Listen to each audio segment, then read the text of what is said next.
انبیاء کرام، اولیاء کرام، صحابہ کرام کے حالات زندگی پر مشتمل فلمیں، ڈرامے مختلف ٹی وی چینلز والے دکھاتے ہیں۔ گھر والے اپنا سارا کام حتیٰ کہ کھانا پکانا چھوڑ کر بھی اسے دیکھتے ہیں اور سمجھتے ہیں کہ عبادت ہے۔ آیا کہ انبیاء کرام اور مقدس حضرات پر مبنی فلمیں بنانا کیسا ہے، عوام الناس کا دیکھنا کیسا ہے، ٹی وی چینلز والوں کا چلانا کیسا ہے؟ جزاک اللہ خیرن کثیرا۔ بہت بڑی ضرورت ہے یہ تو، نہیں کسی کو نبی بھی تو بناتے ہوں گے نا، یہ معاذ اللہ تو ناجائز ہی رہے گا یہ تو، ہاں حرام، شدید حرام رہے گا یہ تو، یہ ایسا کرنا حرام ہے اور اس کو دیکھنا بھی پھر ناجائز رہے گا، ظاہر اس کو دیکھنا بھی نہیں چاہیے۔ دیکھنے والے کی اگر رضا ہے اس میں تو پھر تو اور بھی اس کا حکم سخت بڑھے گا۔ تو عام طور پہ جو دیکھتے ہو دلچسپی کے لیے دیکھتے ہوں گے، مزہ آتا ہے، اور عبادت سمجھتے ہیں یہ تو اور بھی سخت معاملہ ہے، یہ گناہ کو عبادت سمجھ رہے ہیں، جہالت ہے۔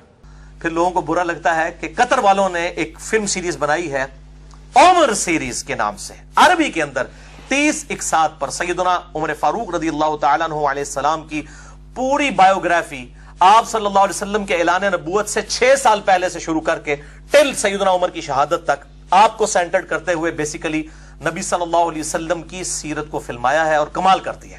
دیکھیں ایسی موویز وغیرہ دیکھنا سخت ناجائز ہے۔ اس کی وجہ کئی وجوہات ہیں، جن میں سے 2 میں بڑی وجہ آپ کے عرض کرتا ہوں۔ ایک تو یہ ہے کہ انہوں نے جو واقعات اس میں دکھائے ہوتے ہیں، بعض اوقات وہ ہماری جو تاریخ کہہ رہی ہے، جو قرآن کہہ رہا ہے، جو حدیث کہہ رہی ہے، اس سے بالکل ہٹ کر ہوتے ہیں، اپنے پاس سے ایڈنگ کر دیتے ہیں۔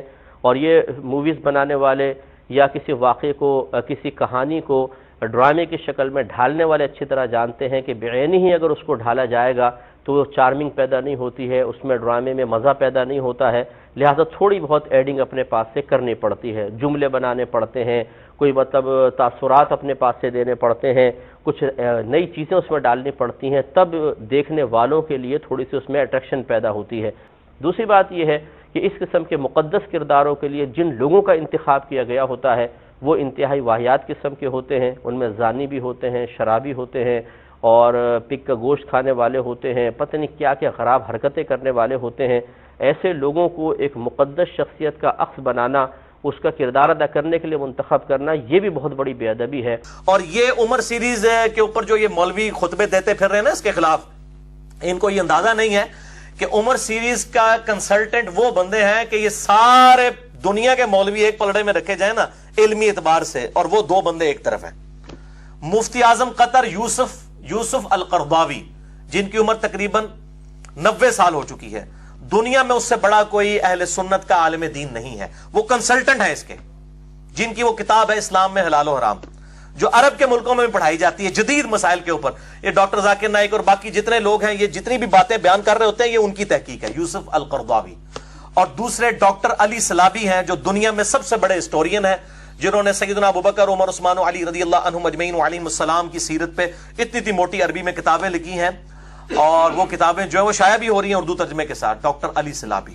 تو یہ 2 بڑے بڑے لوگ ہیں جنہوں نے عمر سیریز کے اوپر کنسلٹینسی دی ہے، اور الحمدللہ یہ ریکارڈنگ ہوئی، اور اس کا ٹیسٹ ہی عربی میں ہونے کی وجہ سے ہے۔ حضرت عمر کی زندگی پر بنائی گئی فلم دیکھنا کیسا ہے؟ لوگ اعتراض کرتے ہیں، لوگ تو میرے بھائی قرآن اور بخاری مسلم پہ بھی اعتراض کرتے ہیں، مان کے بھی نہیں مانتے۔ عمر سیریز جو ہے، میں سمجھتا ہوں نوجوانوں میں اس نے بجلی بھر دی ہے۔ میرا یوٹیوب کے اوپر آپ کلپ دیکھ لیں، اسلامی فلمیں دیکھنے کا شرعی مسئلہ کہ نوجوانوں میں بجلی بھر دی ہے جی اس نے، فلم نے، حتیٰ کہ یوٹیوب نے یہ فلم ڈیلیٹ کروائی ہے، ہمارے پاس الحمدللہ HD میں موجود ہے۔ اسلامک ریولوشن 17 سال کے اندر کس طریقے سے دنیا کے 3 براعظموں میں پہنچی، اور 2 سپر پاورز جو پچھلے سینکڑوں سال سے پوری دنیا پہ قابض تھی، رومن اور پرشین امپائر، کس طرح ایک مکے کی بستی میں پیدا ہونے والا شخص جس نے اللہ کے حکم سے اس دعوت حق کو بلند کیا اور 17 سال کے اندر پوری دنیا کی کایا کلب کر دی، یہ کیسے ہوا؟ نبی علیہ السلام کے اعلان نبوت سے 6 سال پہلے سے لے کے سیدنا عمر کی شہادت تک یہ فلم بنائی گئی ہے۔ نبی علیہ السلام کو نہیں دکھایا انہوں نے، اصحاب کو دکھایا ہے. لیکن ایسے موویز جس میں صحابہ یا انبیاء کو پورٹری کیا جا رہا ہے, ان کو کیریکٹرائز کیا جا رہا ہے, اس میں شخصیات ڈالے جا رہے ہیں, وہ کہہ رہے ہیں, میں کہوں گا بالکل آپ مت دیکھیے, اس لیے کہ اس سے آپ وہ گھٹیا ایکٹر اور ایکٹریسز کی امیجز کو اپنے ذہن میں بٹھا لیں گے ہمیشہ. تو بالکل نہیں یاد رکھیے, کوئی ایسی پکچر مت دیکھیے, مت بنائیے جس نے اس طرح کے. بہت سے لوگ صحابہ کی پکچر بنا رہے ہیں, ٹھیک ہے اس سے جوش ولولہ آ سکتا ہے, لیکن وداؤٹ اگر کیریکٹر کہ یہ آدمی کون ہے نہیں پتا ہے, بس یہ ہوا تھا, یہ صحابی تھے, یہ جنگ ہوئی, تو ایک جنگ کا سین چل رہا ہے, اس میں کچھ لوگ لڑ رہے ہیں, ایسے ہوا تھا, ہاتھی والی جنگ تھی اور یہ تھی, سب ہو سکتا ہے, لیکن آپ کسی بھی امیج کو کیریکٹرائز مت کیجیے کہ یہ ہے فلاں, یہ ہے خالد, اور یہ ہے فلاں, اور یہ ہے عمر, اور یہ ہے سعد, اور کیریکٹرائز مطلب ان کو انڈیکیٹو مت بتائیے جنرل سینس میں. بھائی ایسی جنگ ہوئی عمر ابن خطاب کے دور میں, اور حضرت عمر نے ان کو گائیڈ کیا, حضرت سعد کو گائیڈ کیا, بس ایک فوج جا رہی ہے, کون لیڈر ہے نہیں پتا, کون سعد ہے نہیں پتا, اس میں جس سے ایک جوش جذبہ ہے, وہ ایک الگ بات ہے. وہ کہتے ہیں جی ہم دیکھیں گے تو ذہن میں نقشہ بن جاتا ہے. بھائی جب آپ صحابہ کرام کی جب لکھی ہوئی چیزیں پڑھتے ہیں اس سے بھی ذہن میں نقشہ بن جاتا ہے کہ جی حضرت عمر کا لمبا قد تھا, مونچھیں رکھی ہوئی تھیں, اور ان کا اوپر سے گنج ہو چکی تھی خود پہن پہن کے, تو یہ تو نقشہ تو ایک یہ بھی بن رہا ہوتا ہے. اور وہ ایکٹنگ کرنے والا, دیکھنے والا یہ نہیں سمجھ رہے ہوتے یہ حضرت عمر ہے, نہ کرنے والے کو ہوتا ہے. یہ ایک ماڈرن طریقہ ہے دعوت پہنچانے کا. مجھ سے اگر پوچھیں تو میں تو کبھی یہ فلم نہ بناؤں. اب یہ جب کہ فلم بن گئی ہے تو ایسے ہمارے نوجوان جو لاکھوں نہیں کروڑوں کی تعداد میں جو ہالی ووڈ کی فلم رات کو دیکھ کے ہی سوتے ہیں, ان کو تو ہم کہیں گے کہ آپ یار عمر سیریز بھی دیکھ لیا کرو تاکہ آپ کو پتہ چلے آپ کے اسلام کے اصل ہیرو کیا ہیں. اور پھر عمر سیریز کے کنسلٹنٹ جو ہیں وہ للو پنجو قسم کے علماء نہیں ہیں, وہ دنیا میں ٹاپ آف دا لسٹ علماء ہیں. باقی تو صرف نام کے ڈگری والے علماء ہیں نا, وہ واقعی محقق ہیں جن کو کافر اور مسلمان اتھارٹی مانتے ہیں. نمبر 1 یوسف القرداوی, 90+ ایج ہے, مفتی اعظم قطر, وہ اس کے کنسلٹنٹ ہیں. انہی کے شاگرد ہیں ڈاکٹر علی سلابی, جن کی دارالاسلام اہل حدیث نے اتنی موٹی کتابیں حضرت ابو بکر عمر عثمان علی رضی اللہ عنہ اجمعین وعلیہم السلام اجمعین کی بایوگرافی پہ چھاپی ہیں. ڈاکٹر علی سلابی وہ ان کے شاگرد ہیں, وہ کنسلٹنٹ ہے. یعنی مفتی اعظم سعودی عرب بھی نا علمی لیول پہ ان کے مقابلے کا نہیں ہے, چاہے جائے کہ آپ باقی کسی کی بات کریں. یہ وہ لوگ ہیں, یہ وہ یعنی عرب کے علماء بھی جن کی کتابیں پڑھاتے ہیں. اسلام میں حلال و حرام یوسف القرداوی کی وہ کتاب ہے جو آپ سمجھے the only recognized book on modern age issues, یعنی جدید دور کے جو مسائل ہیں اس میں دنیا میں ایک ہی کتاب لکھی گئی ہے, اسلام میں حلال و حرام, اردو میں ترجمہ ہو چکا ہے, اور یہ ایز اے ٹیکسٹ بک سعودی عرب میں علماء کو پڑھائی جاتی ہے. اور یہ یوسف القرداوی نے لکھی ہے جو عمر سیریز کے کنسلٹنٹ ہیں. میں آپ کو ان کا علمی لیول بتا رہا ہوں. اور یوسف القرداوی کو یہ اعزاز حاصل ہے کہ انہوں نے مولانا مودودی کا جنازہ پڑھایا ہوا ہے. اتنا اختلاف ہو گیا تھا کہ جنازہ کس نے پڑھانا ہے. امام کعبہ بھی خواہش مند تھے کیونکہ وہ سب سے پہلے شاہ فیصل ایوارڈ جو ڈاکٹر ذاکر نائک کو 2015 میں انہوں نے دیا وہ مولانا مودودی کو ملا تھا.